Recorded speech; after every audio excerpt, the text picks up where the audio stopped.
Le discours d'Emmanuel Macron de vendredi prononcé au Murau, il y a deux aspects dans ce discours, évidemment, comme dans tout discours. Il y a la forme et il y a le fond. La forme, on peut dire qu'elle est assez réussie. Dans l'ensemble, la façon dont le président de la République a anglé son discours sur le séparatisme islamiste est plutôt bon. On pouvait en effet craindre qu'il ne dilue tout cela dans les séparatismes, puisque c'est ce qu'on avait cru comprendre, c'était une loi sur les séparatismes. Le président de la République, en s'adressant uniquement sur ce sujet-là à la question de l'islam politique, heureusement, n'a pas véritablement manqué son coup. Certains ont parlé d'un réveil républicain. Je crois qu'on peut surtout parler d'un réveil macronien, c'est-à-dire qu'effectivement, Emmanuel Macron n'avait pas d'idée très claire sur le sujet. En 2016, c'était plutôt quelqu'un qui continuait à penser que le contexte socio-économique expliquait la radicalisation. Il était plutôt sur les thèses de quelqu'un comme Olivier Roy, c'est-à-dire qu'en réalité, il y avait une problématique socio-économique sous-jacente et que ce n'était pas du tout un problème idéologique. Avec les années, et je pense qu'avec le travail de certains visiteurs du soir qui lui ont peut-être fait un petit peu regarder la réalité autrement, ont contrebalancé un petit peu avec les autres courants. Et Emmanuel Macron semble aujourd'hui avoir compris qu'il y avait véritablement un problème idéologique, un problème politique et que tout cela n'était pas strictement lié aux questions de ghettoisation urbaine, etc., même si bien évidemment il a été obligé d'y aller de son couplet sur les logements sociaux, sur la ghettoisation des quartiers, ce qu'il a d'ailleurs complètement décorrélé de la question de l'immigration, comme si cette ghettoisation incessante et qui se poursuit de génération en génération n'était pas liée en réalité au flux incessant migratoire, sujet évidemment encore hautement tabou. Mais enfin, on ne peut pas espérer que tous les tabous tombent d'un seul coup. Donc, nous sommes en 2020, il aura fallu donc pratiquement 20 ans pour que cette question de l'islam politique soit regardée en face par les plus hautes instances de l'État. Bon, c'est déjà ça, même s'il a fallu des centaines de morts pour que cela arrive. Maintenant, le fond, c'est là que les questions se posent, en particulier déjà d'une part la nécessité d'une loi, je ne la crois pas du tout nécessaire. Deuxièmement, les mesures qui vont être intégrées à cette loi. Et là, on peut le dire, ce n'est pas avec les mesures qui nous ont été annoncées qu'on va véritablement lutter contre cette menace qu'est la menace de l'islam politique. Le président de la République a eu raison de le dire, le problème en France, ce n'est pas la laïcité. Ah oui, encore heureux, effectivement, le problème en France, c'est l'islam politique. La laïcité n'a jamais été un problème. Au contraire, la laïcité est la garantie d'un respect des cultes et surtout d'un respect aussi de ceux qui ne pratiquent aucun culte ou ne se reconnaissent dans aucune religion. Donc, il a évoqué immédiatement le lien entre l'islam politique et le terrorisme. Ça aussi, ce n'était pas forcément évident. Et puis, il a ensuite annoncé effectivement qu'il allait présenter dans ce discours un certain nombre de mesures, axées d'ailleurs autour de 5 piliers, a-t-il dit. Alors, ça m'a un peu fait rigoler, je me suis dit, tiens, les 5 piliers de l'islam, que viennent-ils faire là-dedans? Non, ce n'est pas les 5 piliers de l'islam, c'est les 5 piliers de cette loi à venir, qui va être une loi appuyant ce que Emmanuel Macron a appelé une action de reconquête. Et il a été assez modeste, et je pense qu'il n'a pas tort, il a dit que c'était une action de reconquête qui allait prendre des années et des années. Oui, nous n'allons effectivement pas lui demander des comptes en 2022, vu que la loi, de toute façon, n'aura pas produit ses effets. Et il est évident que plus de 30 ans d'abandon alimenté, d'abandon social, d'abandon culturel, d'abandon politique de la part de la République, allié effectivement à cette immigration de masse et allié aussi à une géopolitique de l'islam qui, à travers le monde musulman, n'a fait que s'aggraver. Effectivement, on se doute bien que ce n'est pas avec cette petite loi du 9 décembre qui sera présentée au Conseil des ministres le 9 décembre 2020 qu'on réglera le problème. Alors maintenant, quelles sont ces mesures de réengagement de la République ? Les 5 piliers de ce patriotisme républicain, j'ai trouvé les mots un petit peu excessifs. D'abord, il a rappelé la neutralité du service public. Bon, rien de bien problématique là-dedans. Il a évoqué le fait de faire des sous-traitants privés qui sont en délégation de service public, des agents qui seraient soumis aux mêmes règles que les agents publics, c'est-à-dire les fonctionnaires. C'est en effet une bonne idée. Je suis curieuse de voir les services de nettoyage sous-traités de la SNCF nous garantir que nous n'aurons plus des femmes portant le hijab et des hommes portant la grande barbe salafiste continuer à nettoyer les quais comme je les ai encore vus ce matin à la gare Saint-Lazare. Donc là, on va attendre effectivement de voir dans les faits la réalité de cette mesure, qui n'est pas une mauvaise mesure, mais encore une fois, Ce qu'il faudra, c'est la faire appliquer. Or, nous savons que des lois existent déjà. Nous avons un arsenal législatif concernant la question de la neutralité des agents publics qui n'a cessé de se renforcer. Et pour autant, il y a encore de nombreux agents publics qui passent entre les mailles du filet.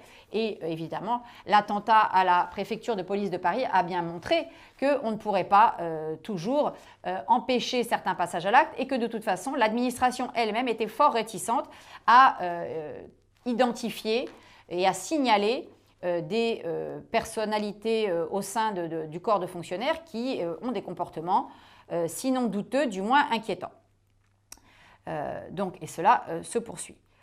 Il a ensuite évoqué, dans un deuxième temps, deuxième pilier, la question des associations et notamment la possibilité de dissoudre les associations de façon plus rapide. Là aussi, on se demande bien à quoi sert la loi aujourd'hui. Aujourd'hui, les maires, les collectivités territoriales et à défaut, les préfets ont déjà tous les outils entre les mains pour fermer des associations. Lorsqu'on entend des ministres à longueur de temps venir nous expliquer qu'aujourd'hui, vous comprenez, on ferme les écoles clandestines islamistes sur des critères d'hygiène et de sécurité, ce n'est pas vrai. Il y a des leviers dans la loi et en particulier dans le Code de l'éducation qui permettent de fermer des écoles clandestines sur des motifs qui sont des motifs idéologiques, des motifs politiques. Donc là encore, l'exécutif déroule un argumentaire contredit par aucun journaliste à chaque fois qu'il présente ses arguments, comme l'a fait M. Darmanin encore ce week-end dans le journal du dimanche. Il sort des contre-vérités et personne ne vient, aucun journaliste un petit peu féru de connaissances juridiques ne vient lui rétorquer que tout cela est déjà contrôlé par la loi. De la même façon, la question du financement des associations, on nous explique que s'ils signent une charte de la laïcité, eh bien, on pourra mieux contrôler leurs subventions. Mais la plupart des subventions, par exemple, sont données par des mairies qui sont complices. Elles sont complices parce qu'elles ont fait du clientélisme électoral. Je ne vois pas pourquoi, demain, ces associations ne continueraient pas à recevoir les subsides de telle mairie communiste ou de telle mairie UDI qui trouve ça formidable de favoriser le fitness islamique ou de favoriser une association d'aide aux devoirs dont on sait bien qu'elle est dirigée par le cousin de tel prédicateur salafiste du quartier qu'on connaît très bien et dont on sait qu'il a aussi de l'influence sur l'association de son cousin. Donc, toutes ces questions-là, elles ne sont en réalité pas traitées puisqu'on ne traite pas du vrai problème qui est aussi le clientélisme politique.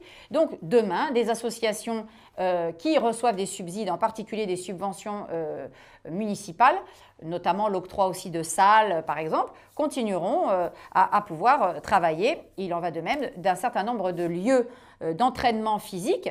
Par exemple, certaines associations sportives sont dévoyées pour pratiquer un entrisme et un communautarisme islamiste, mais vous avez aussi beaucoup de salles d'entraînement de musculation, de jiu-jitsu, de MMA qui sont clandestines, qui se réunissent de façon tout à fait inopinée et sur lesquelles l'État n'aura absolument aucun levier, pas plus avec cette loi.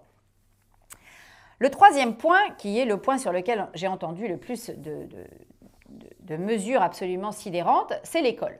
Le président de la République a annoncé une mesure qu'il a présentée comme la mesure la plus radicale et la plus importante pour lutter contre l'islamisme, c'est l'instruction obligatoire à l'école à 3 ans, c'est-à-dire la scolarisation des enfants à 3 ans. Là, j'avoue que les bras m'en sont tombés parce que je ne vois pas en quoi mettre des enfants dès l'âge de 3 ans à l'école va empêcher quoi que ce soit en termes de radicalisation et de diffusion de l'islam politique. D'abord pour 2 raisons. Premièrement, Jean-Michel Blanquer, en 2019, a déjà fait voter une loi qui ramène l'instruction obligatoire à 3 ans. Le but de cette loi, on le comprend bien, c'était de faire arriver les enfants, il y a 50 000 enfants à peu près, dont à peu près 20 000 qui vont dans des structures privées hors contrat. C'était ces 20 000 enfants-là qui étaient concernés par cette loi. Donc on voit déjà qu'on se met à faire des lois en France pour à peine 20 000 personnes. Ok, très bien, comme si les services de l'éducation nationale n'avaient pas moyen plutôt de contrôler plutôt que de faire des lois générales. Donc on a fait une loi générale pour aller récupérer ces 20 000 enfants pour les remettre à l'école. Apparemment, sans succès, puisque 1 an après, on nous annonce en fait la scolarisation obligatoire à 3 ans. Ce qui veut donc dire que pour une poignée d'enfants, aujourd'hui entre les mains des islamistes, et dont il faut effectivement que l'État, c'est son devoir, puisse les extraire de ce milieu toxique qu'est ce milieu probablement familial dans lequel ils baignent, eh bien pour cette centaine d'enfants, on va priver d'autres familles de cette liberté de choix que sont par exemple les écoles Montessori, puisque vous pouvez très bien décider que au moins avant le CP, vous voulez que votre enfant aille dans une maternelle hors contrat Montessori par exemple. Et bien ça, vous n'allez plus avoir le droit parce que au nom de quelques enfants dans des écoles clandestines islamistes, eh bien on prive tout le monde finalement d'une liberté de choix. Paradoxe en plus, c'est que de toute façon, au moment d'entrer au cours préparatoire, la loi est là et vous avez tout à fait la liberté de reprendre votre enfant à la fin de la grande section de maternelle et de dire, voilà, maintenant, c'est la rentrée au CP, mais moi, je décide d'inscrire mon enfant dans une école privée hors contrat, ou même je garde mon enfant à domicile. Il y a aujourd'hui une réglementation durcie. On déclare le cadre éducatif, le cadre d'instruction à domicile. Il y a un cadre aujourd'hui beaucoup plus rigoureux pour que les familles soient identifiées. Mais c'est un droit. Donc, la mesure de M. Macron annoncée n'a aucune valeur puisqu'elle va concerner les enfants de l'âge de 3 ans à l'âge de 6 ans et que si ensuite les parents veulent les reprendre pour les remettre dans le hors contrat ou à domicile, ils pourront le faire. À quoi donc va servir cette loi? À rien. Par contre, à faire un joli coup de com' et à nous faire croire qu'effectivement, on sauve ces enfants de cette situation. Il y a bien des enfants aujourd'hui, effectivement, qui vivent dans des familles toxiques, dans des milieux toxiques et la question de la petite enfance mériterait effectivement d'être traitée, mais en tout cas sur l'islam politique, ce n'est pas de cette façon-là qu'elle va être réglée. Donc cette instruction obligatoire dès 3 ans à l'école ne viendra en rien lutter contre l'islam politique. En revanche, ce qui permettrait de lutter contre cette emprise, ce serait des inspecteurs de l'éducation nationale couplés avec des travailleurs sociaux qui viendraient davantage inspecter dans les familles, dans les écoles hors contrat et non pas une fois par an en prévenant 3 semaines à l'avance. Par exemple, on pourrait imaginer qu'il y ait une obligation de venir au moins une fois par trimestre et sans évidemment s'annoncer, de sorte que les parents ne pourront pas préparer la jolie salle de classe avec des affichages qui font croire qu'on est dans une école traditionnelle alors qu'en réalité on est dans une école islamiste.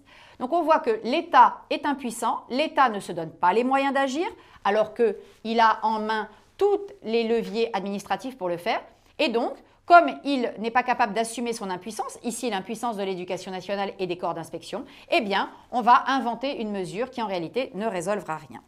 Deuxième annonce, on va enseigner l'arabe à l'école. Donc ça, on recommence avec cette histoire de l'enseignement de l'arabe. Et alors, surtout, on n'explique absolument pas de quoi on parle aux citoyens. On revient donc sur les fameuses ELCO, donc les ELCO, les enseignements de langue et de culture d'origine, qui ont été instaurés en France en 1977, sous Valéry Giscard d'Estaing, sous la pression à l'époque de l'Europe. On n'était pas encore dans l'Union européenne, mais on était déjà dans les âneries européennes. Il s'agissait effectivement de permettre aux enfants issus de l'immigration portugaise, espagnole, italienne, marocaine, tunisienne, algérienne, puis ensuite turque, et yougoslave aussi au début, même si les yougoslaves, ça s'est vite arrêté, de maintenir un lien avec leur culture et leur langue d'origine à travers des enseignements qui étaient dispensés dans les locaux scolaires, mais en dehors du temps scolaire, par des personnels éducatifs qui étaient envoyés par les ambassades et les consulats des pays d'origine. On s'est rendu compte évidemment au fur et à mesure des années, d'abord que cette immigration, ces enfants issus de l'immigration allaient devenir des Français à part entière et qu'ils n'avaient donc pas l'intention de retourner dans leur pays d'origine. C'était ce qu'a nous avait vendu le grand patronat à l'époque quand ils avaient fait appel à toute cette main-d'œuvre. En réalité, on le savait et on s'en doutait. Entre le regroupement familial et la naissance en France de ces enfants, évidemment que c'était une immigration de peuplement et que les gens allaient rester. Donc, continuer à les nourrir dans le souvenir et le fantasme d'un retour au pays, c'était absurde. En revanche, ça a contribué à la désintégration nationale, c'est-à-dire qu'on n'a pas facilité ni l'intégration, ni encore moins, évidemment, l'assimilation dans la République de ces enfants, puisqu'on les maintenait dans ce contact artificiel avec le pays d'origine. Donc, à partir des années 90, il y a eu un certain nombre d'entre nous, et un certain nombre de militants, notamment de militants laïcs, mais pas seulement, qui insistaient pour qu'on en arrête avec ce système des ELCO, des enseignements de langue et culture d'origine, d'autant plus que les enfants issus de l'immigration portugaise, espagnole, italien demandaient de moins en moins à s'insérer dans ces enseignements, davantage évidemment les enfants issus de l'immigration maghrébine et turque.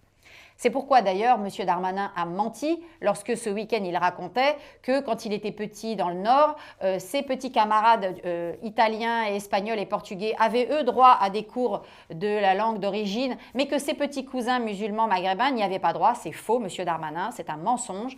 Les enfants issus de l'immigration maghrébine avaient eux aussi droit aux ELCO. Donc il faudra que vous revoyiez un petit peu vos souvenirs. En tout cas, là c'est un mensonge éhonté. Donc, Najat Vallaud-Belkacem en 2016 a décidé de renégocier cette question des ELCO. Elle a uniquement changé l'acronyme, on adore ça à l'éducation nationale.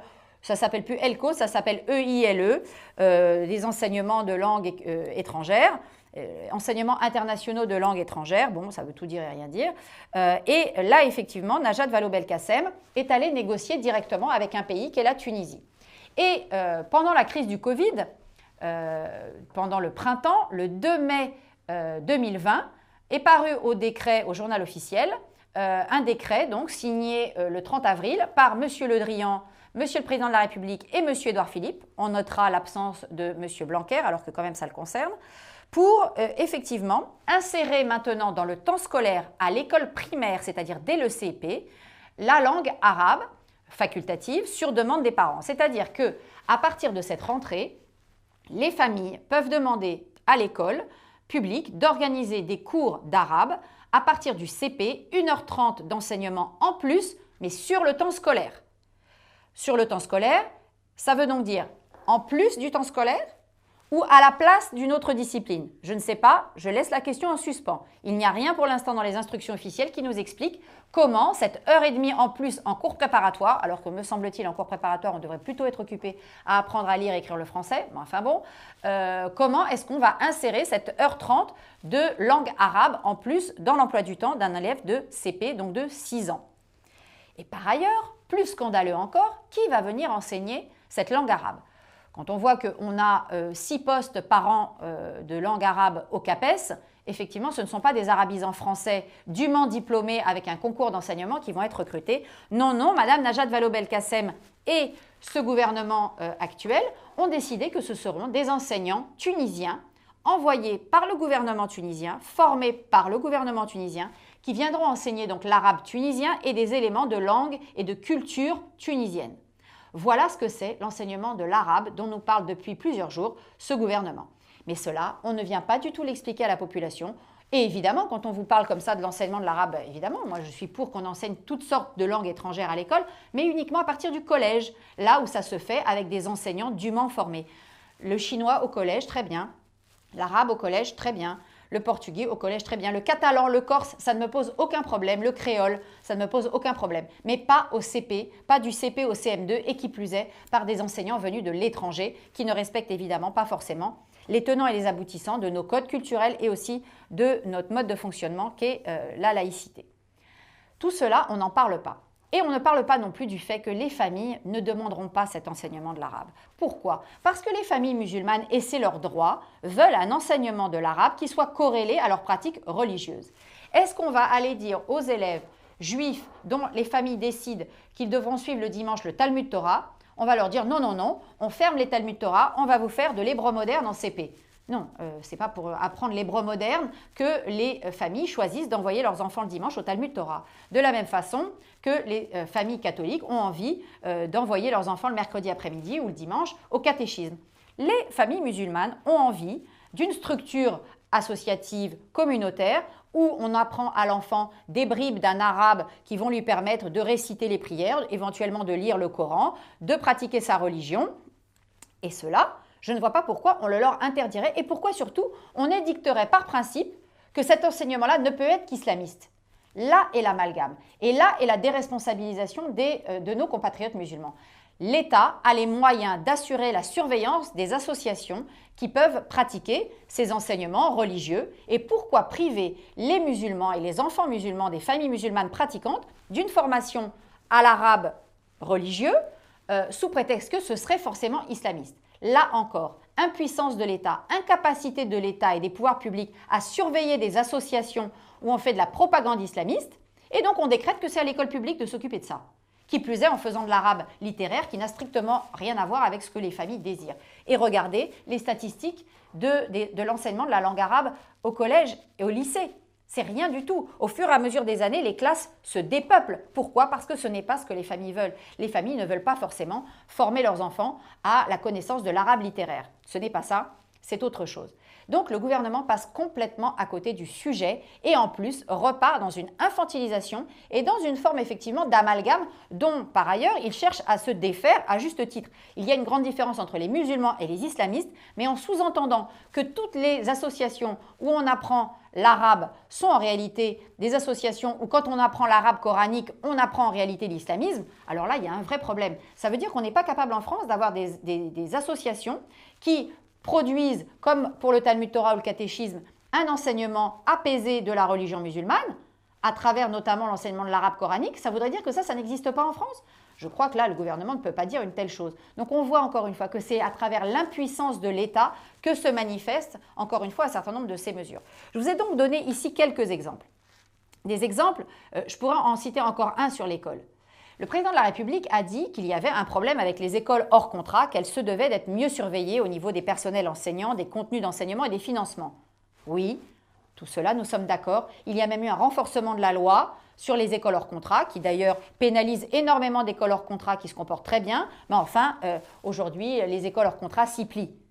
Encore une fois, il y a tout dans la loi pour contrôler ces écoles hors contrat. Et qu'a dit Emmanuel Macron? Il a dit qu'il y avait des écoles hors contrat qui étaient aidées et financées par l'État et par les collectivités territoriales. Mais c'est complètement faux. Une école hors contrat ne peut pas recevoir de subsides publics.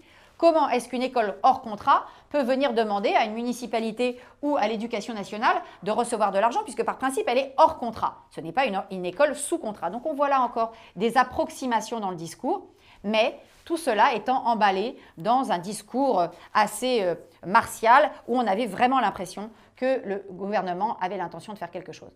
J'ai voulu donc centrer aujourd'hui cette analyse, j'en ferai une autre sur d'autres sujets, mais là, sur cette question de l'école, sur l'enseignement de l'arabe et la façon dont la communication politique du gouvernement s'est faite depuis 2-3 jours sur ces sujets-là, on voit que ce qui est raconté à la population, ce qui est raconté aux citoyens, n'est qu'un aspect et que tout l'aspect technique, réglementaire des choses n'est pas présenté et qu'en réalité, quand on y regarde bien, elles sont complètement contre-productives et même, au contraire, elles font de nos compatriotes musulmans finalement des gens dont on ne veut pas véritablement qu'ils s'intègrent à la République. On veut absolument que l'école soit dans une approche sécuritaire vis-à-vis de l'islam et finalement ne les mette pas devant leurs responsabilités. Or, la question, elle est là aujourd'hui. Les musulmans doivent s'organiser eux-mêmes. L'État doit contrôler cette organisation, doit surveiller avec les moyens administratifs et légaux dont elle dispose pour les surveiller et s'assurer que la majorité des musulmans qui ont envie de pratiquer leur religion de façon pacifique ne soient pas perturbés, ne soient pas noyautés, ne subissent pas l'entrisme des frères musulmans, des salafistes, des wahhabites, de toutes sortes, qui effectivement sont les promoteurs du terrorisme et du djihadisme. C'est une responsabilité de l'État de protéger nos compatriotes musulmans, c'est une responsabilité des musulmans de s'organiser et ce n'est pas à l'école publique, notamment avec l'argent du contribuable, de venir se remplacer et de venir réparer toutes ces failles sécuritaires.